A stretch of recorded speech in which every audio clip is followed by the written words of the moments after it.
Sau câu lạc bộ dân vũ sau câu lạc bộ dân sinh Khuyến Thiện, câu lạc bộ dân vũ của thôn Hậu Lương chuẩn bị ạ.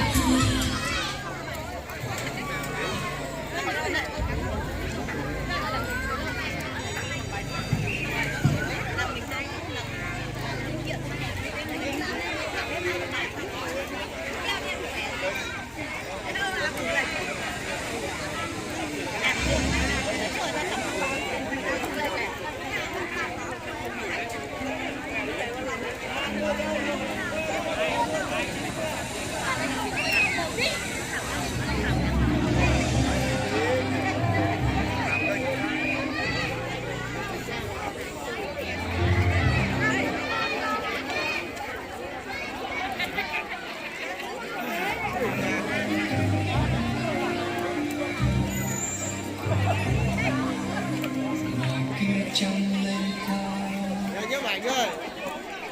rút ra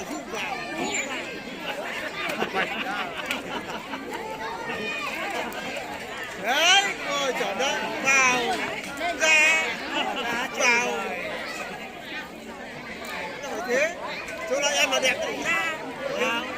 chúng ta số phải zoom vào thế nó nhấp ảnh.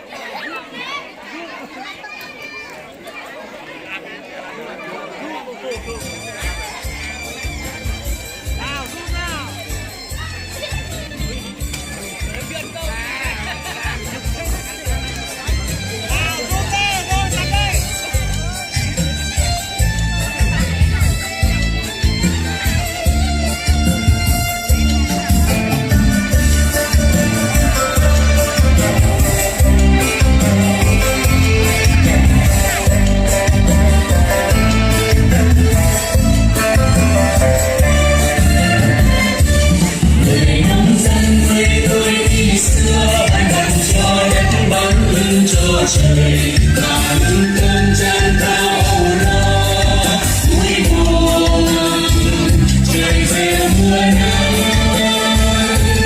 về quê tôi hôm nay vui sao khi về tiếng hát xôn xao muôn làng cầm hôm nay ngô khoai chanh hoa đứng chân quê tươi vào làng mới cánh đồng xanh xanh vươn xây rộng rãi cùng làng nghe tiếng mây reo vang về quê tôi đừng ngoan cố gắng người nông dân không lo lắng buồn quê mình hôm nay bao nhiêu đổi thay không còn hộ nghèo không thiếu ăn vay đường lên thôn xe đi như phố người quê tôi chung tàu kề hòa nước xanh ngầm đồng mấy reo rộn ràng.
Người nông dân quê tôi khi xưa làm cho đất bán lưng cho trời và những cơn chăn đau lo vui buồn trời reo mưa nắng về quê tôi hôm nay vui sao sao khi người yêu hắn xuống sang muôn vàng lòng hôm nay mua vai tranh hoa đứng tranh quê tươi màu nắng ơi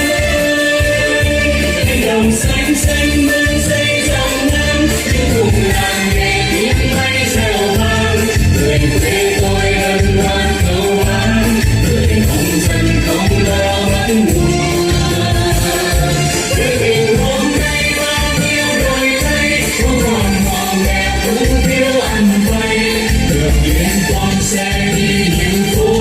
người quê tôi chung câu khi đò lúa xanh ngân